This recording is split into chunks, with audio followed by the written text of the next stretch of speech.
Salut les artistes, aujourd'hui on va parler dessin vectoriel et graphisme. Alors en effet, il y a plusieurs personnes de mon entourage qui m'ont dit que ce serait sympa d'avoir un logo pour ma chaîne et ils m'ont carrément conseillé de le faire moi-même. Le problème, c'est que le graphisme, ce n'est pas mon domaine.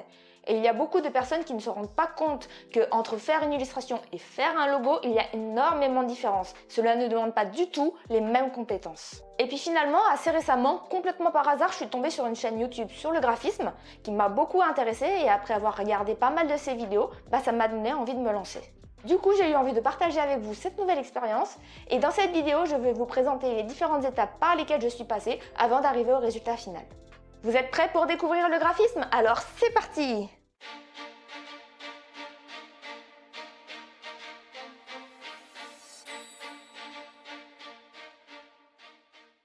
En tout premier, dans cette vidéo, il me paraissait important de revenir sur les différences fondamentales entre le dessin vectoriel et le dessin matriciel.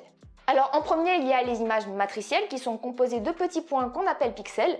D'ailleurs, presque toutes les images qu'on utilise sont des images matricielles, que ce soit les photos que vous prenez avec votre téléphone, les images sur le web ou encore les dessins que vous faites avec votre tablette. On les appelle images matricielles parce qu'elles sont composées d'une matrice ou grille de points et si on zoome, on grossit les pixels et on les voit apparaître.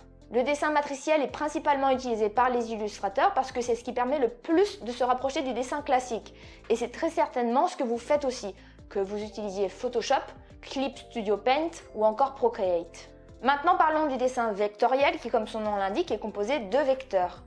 Oui, vous savez, en maths, c'est ce qui permet de translater un point selon une direction, une longueur et un sens. Non, toujours pas? Dis Siri, explique ce qu'est un vecteur. Je ne comprends pas la question. C'est quoi un vecteur? Je ne parle pas le chinois. Bon, si vous aussi vous êtes comme Siri et que vous n'aimez pas les maths, je vais essayer d'expliquer simplement comment ça fonctionne. Une image vectorielle, c'est une image qui est composée d'objets géométriques simples. Par exemple, des segments de droite, des polygones ou encore des arcs de cercle. Le but du dessin vectoriel est donc d'assembler ces formes géométriques simples pour créer des formes plus complexes. Chaque élément peut être défini mathématiquement selon sa forme, sa position ou encore sa couleur, et de cette façon, il est possible de modifier les formes à volonté même après leur création. Il suffit simplement d'appliquer les transformations souhaitées. Cela permet également de ne pas avoir de pixels, raison pour laquelle l'image vectorielle restera nette même si vous zoomez. Le dessin vectoriel est principalement utilisé pour les logos et le graphisme parce qu'il permet de créer des courbes et des formes parfaites, mais il permet également d'agrandir sans jamais perdre en qualité.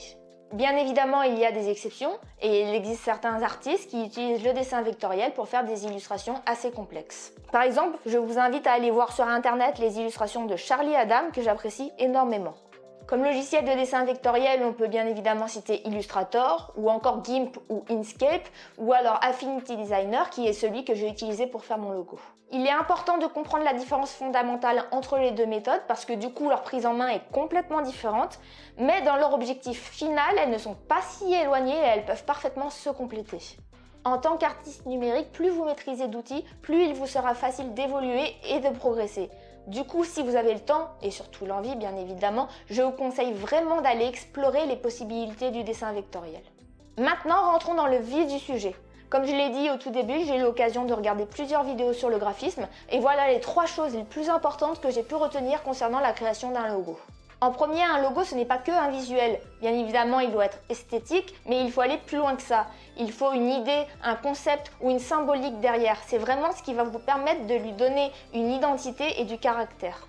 Par exemple, sur ce logo, il n'est pas simplement écrit Tour de France. Si on fait plus attention, on peut clairement voir qu'un cycliste est représenté avec la lettre R et que les roues de son vélo sont également représentées par la lettre O et le soleil. Absolument rien n'a été fait au hasard. Deuxièmement, il vaut mieux un logo simple et efficace qu'un logo trop travaillé. Le but, c'est qu'il soit facilement lisible et pour ça, il faut éviter de le surcharger. Dans l'idéal, il faut reconnaître au premier coup d'œil ce qui a été représenté, que ce soit du texte ou un dessin. Par exemple, si on regarde les logos des principaux réseaux sociaux, on voit bien qu'ils sont tous extrêmement simples et épurés. Ils sont faciles à lire et de cette façon, les potentiels clients peuvent facilement le garder en mémoire. Et troisièmement, il faut non seulement jouer avec les couleurs, mais également avec les espaces positifs et les espaces négatifs. C'est vraiment ce qui peut apporter un gros plus à un logo. Vous avez sûrement déjà entendu parler des espaces positifs et négatifs en dessin classique, surtout en ce qui concerne les ombres et les lumières. Cela permet de faire apparaître des objets sans les dessiner, juste en suggérant les contours. Cela permet également d'apporter de la profondeur sans pour autant surcharger un dessin. Du coup, en essayant de garder ces 3 idées dans un coin de ma tête, je me suis lancée dans la création de mon logo. Et la première étape, ça a été de faire des croquis. Quand j'ai fait ces dessins, mon but était d'intégrer un élément en lien avec le dessin numérique. Parce que écrire simplement VicaBlue, c'est pas suffisant. Ça permet pas aux gens de savoir dans quel domaine je suis. En intégrant un élément en lien avec le dessin numérique, je fais comprendre aux gens ce que je fais, mais je peux également interpeller les gens qui aiment aussi le dessin. En partant de ce constat, j'ai tout d'abord essayé de représenter un stylet numérique. Je trouve que l'objet est assez parlant et surtout il est facile à simplifier. Et du coup, le faire apparaître en arrière-plan dans une couleur légèrement plus claire me paraissait la solution la plus adaptée pour lui donner de l'importance sans pour autant qu'il soit trop visible par rapport à mon pseudo. Au niveau symbolique, il me paraissait intéressant de faire apparaître un cercle. Le cercle est un symbole de perfection et du coup, il représente mon idéal et mon but à atteindre. Parce que l'un de mes principaux défauts, c'est justement d'être beaucoup trop perfectionniste. Dans mon deuxième croquis, j'ai essayé de représenter une tablette graphique. Je trouve que visuellement, la simplification de la tablette rend plutôt bien, mais une fois le texte ajouté, l'ensemble paraît vraiment trop lourd et pas assez aéré. En dernier, j'ai eu l'idée de représenter la tablette graphique non pas de face, mais de profil avec le support incliné. Mais après réflexion, je trouve qu'il est plus difficile de comprendre ce que cela représente. Au final, je trouve que le résultat est plutôt bancal et pas spécialement esthétique. Du coup, j'ai essayé de représenter la tablette sans son support. Mais là encore, je trouve que ce n'est pas terrible et que cela manque clairement de caractère. On a juste l'impression que les éléments sont posés les uns à côté des autres sans qu'il y ait vraiment de lien entre eux. Au final, j'ai donc décidé de garder mon premier croquis et avant de passer au logiciel Victoriel, j'ai voulu le redessiner avec du vrai texte afin de me donner une meilleure idée du résultat final. Comme je l'ai dit juste avant, j'ai utilisé un logiciel qui s'appelle Affinity Designer sur l'iPad que j'ai acheté une vingtaine d'euros.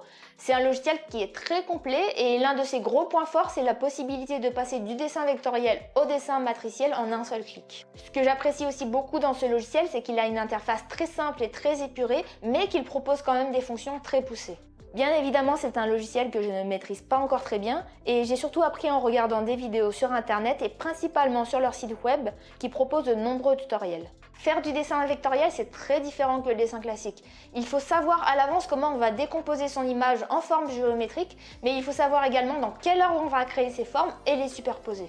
Non seulement cela demande un très bon esprit de synthèse, mais pour les dessins les plus complexes, cela demande énormément de rigueur. En tout premier, j'ai écrit mon pseudo avec une police de caractère assez classique mais avec des lettres très épaisses. L'idée était de venir placer un anneau par-dessus le texte de façon à ce qu'il vienne parfaitement rejoindre la lettre V et la lettre E. Et j'avoue que j'ai pas mal galéré pour le faire. Il y avait sûrement des méthodes d'alignement pour simplifier le processus, mais comme je l'ai dit un peu plus tôt, je ne maîtrise pas très bien le logiciel. Ensuite, j'ai dessiné le stylet et l'idée c'est de partir d'une forme simple, dans mon cas un rectangle, et de venir le remodeler en utilisant d'autres formes géométriques, comme des triangles, un rectangle et des cercles. Après avoir montré ce premier essai à Johan, il est ressorti principalement une chose, c'est que le V du Vika n'était pas assez visible. Du coup, j'ai essayé de rajouter une barre sur le dessus en essayant plusieurs longueurs différentes. Ma mère, elle, trouve que ça ressemble à un panneau de signalisation.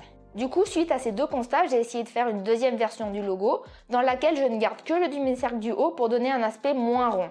J'ai également descendu le texte par rapport à l'anneau pour que l'angle formé avec la lettre V soit plus visible. Mais du coup, j'ai dû changer la position du stylet, car celle du départ ne convenait plus.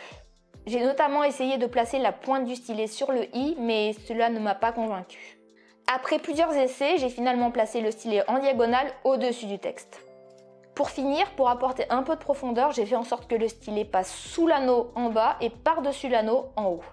Au final, voilà les deux logos que j'ai gardés et je n'arrive pas trop à me décider sur lequel des deux choisir. Du coup, j'en profite pour vous demander à vous ce que vous en pensez. Dites-moi en commentaire si vous préférez le 1 ou le 2 et pourquoi. Surtout, ne partez pas tout de suite, la vidéo n'est pas complètement terminée. Mais juste avant, n'oubliez pas de mettre un petit pouce bleu et de vous abonner, ça permet de faire vivre ma chaîne. Et surtout, n'hésitez pas à me suivre sur mon Instagram ou mon Facebook, toujours au nom de VicaBlue. Finalement, après avoir dessiné ces deux logos, j'ai eu envie de continuer le dessin vectoriel parce que l'expérience m'a beaucoup plu. Du coup, je me suis dit, pourquoi ne pas essayer de me dessiner une image de profil. Du coup, j'ai repris un petit dessin que j'avais déjà fait et qui me représentait, et la première étape a été de le simplifier au maximum.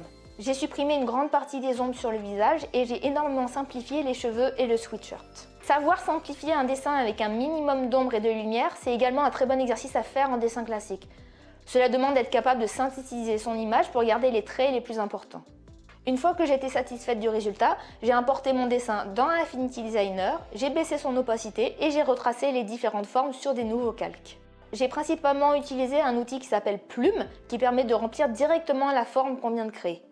En premier, j'ai dessiné grossièrement la forme du visage et ensuite je suis venue ajouter par-dessus les cheveux et le sweatshirt. La dernière étape a été de placer le texte de façon à ce qu'il suive parfaitement la courbe du dessin. Et du coup, voilà le résultat final qui, je me rends bien compte, est dans un style très minimaliste par rapport à ce que je fais d'habitude. Mais c'était vraiment le but recherché. Voilà pour cette vidéo et cette découverte du dessin vectoriel. Alors ça a été une expérience très enrichissante et j'ai appris énormément de choses qui finalement venaient compléter mes connaissances en dessin classique. Alors bien évidemment, je ne suis pas graphiste, du coup le résultat final est sûrement très loin d'être parfait, mais dans l'ensemble, j'ai réussi à donner à ces dessins l'aspect que je voulais. N'hésitez surtout pas à me dire en commentaire ce que vous avez pensé de cette vidéo et du résultat final. Sinon, encore un grand merci à tous ceux qui me suivent et à très bientôt pour une prochaine vidéo.